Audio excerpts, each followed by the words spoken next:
Hi, my name is Jarrett Struby, and for AEP 858, this is my presentation on our continuous improvement plan. This is for Washington High School in Kansas City, Kansas. So who are we? We are a very diverse district. We're 49% in our school. It's about 49% African American, about 19% Hispanic, 14% other, which is predominantly Burmese, but also a significant Somali and Iraqi population. Um,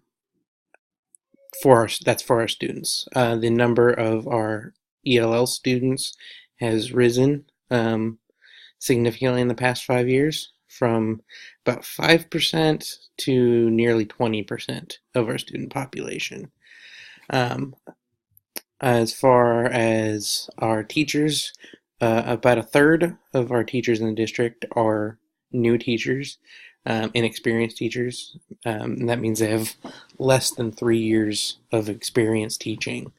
Our math, our state test scores are low. Most of our students receiving ones and twos, and a very small minority receiving threes and fours. Our ACT average is about 16. The state average is around 22. We have a high dropout and absenteeism in our school, about 60% graduation rate from freshman year to high school graduation. So we have some significant challenges. So how do we do business? We don't really use a lot of data. It's not really systematic. That is improving. Um,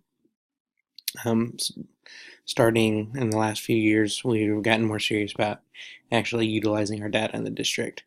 Um, our professional development is actually really focused on our district and building goals, and it is generally based on data in the last couple of years, gathering data from faculty, staff, and student data in order to kind of inform those goals and in turn in our professional development.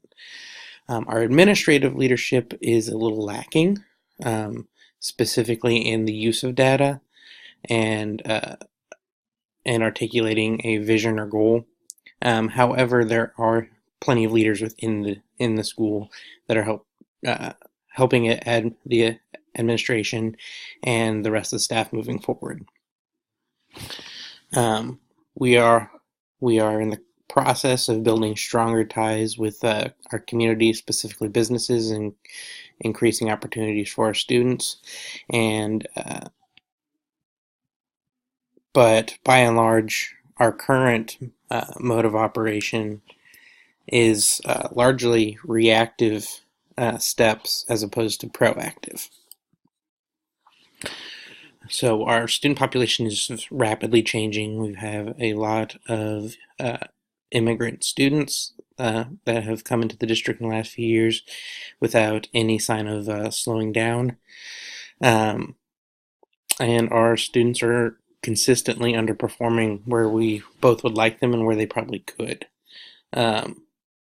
potentially perform. We don't really have any strong plans or visions outside of our stated district goals, but we do have a lot of leaders in our district that are not necessarily administration. Our current school focus is that every day in every classroom, all teachers and students will be engaged in literacy-rich and student-centered learning. Until very recently, the focus was more on the literacy-rich and not necessarily student learning, but that is a trend that is changing. We are slowly becoming more student-centered. So where do we want to be? Our district has the goals that we want all our students to not only complete high school, but take 1 full year of college classes or get certified or a credential in an industry. We would like all of our students to get a 21 or higher on the ACT or a 1060 or higher on the SAT. We want completion of IEP diploma program or career-related program. This is primarily for our Academy of Arts and Sciences in the district, because that is the only school that has an IB program or a career-related program. We would like our students to be accepted into the military if they choose, or complete an internship or project. Where we have a few partnerships in the district with the IRS and one with Cerner. Yeah. And we would like them to have a post-secondary plan.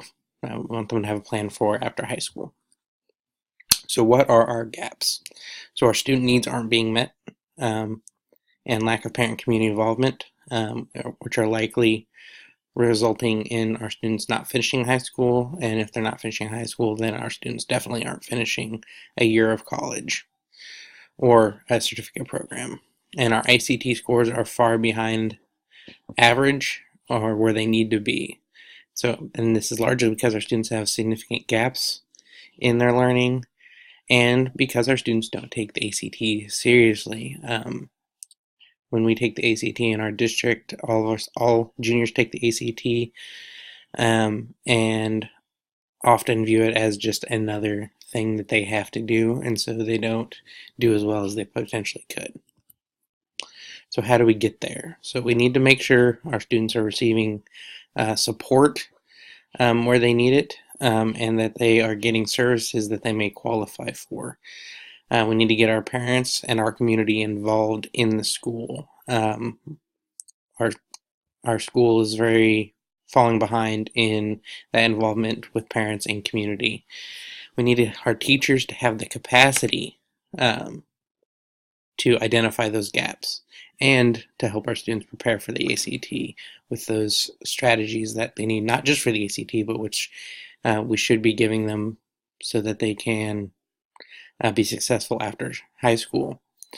And the hardest one is possibly fostering a culture that encourages students to do well on things like the ACT and to take college seriously and to do well in their academics and to stay in school.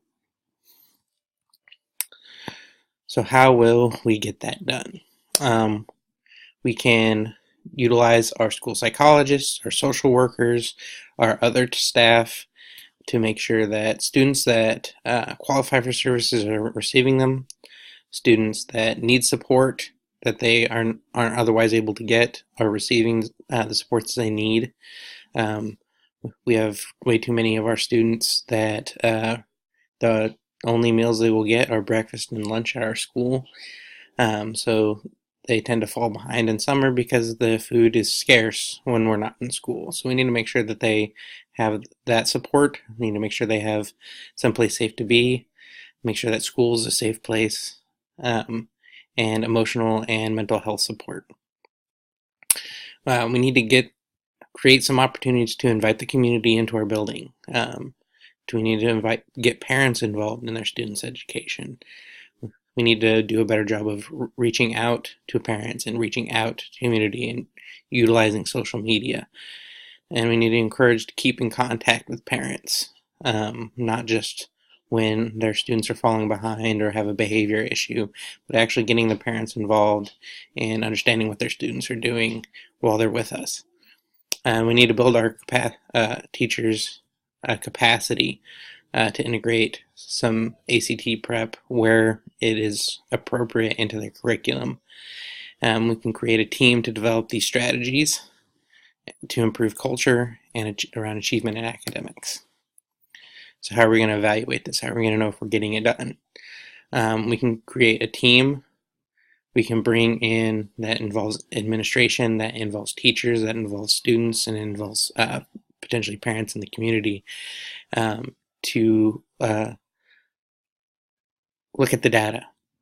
That team would meet regularly, I'd say quarterly for a start. That way we can look at the data, we can develop those strategies, we can see how what we're doing is working, and if it's not working, how can we improve it, or what can we do differently. Thank you very much. Have a nice day.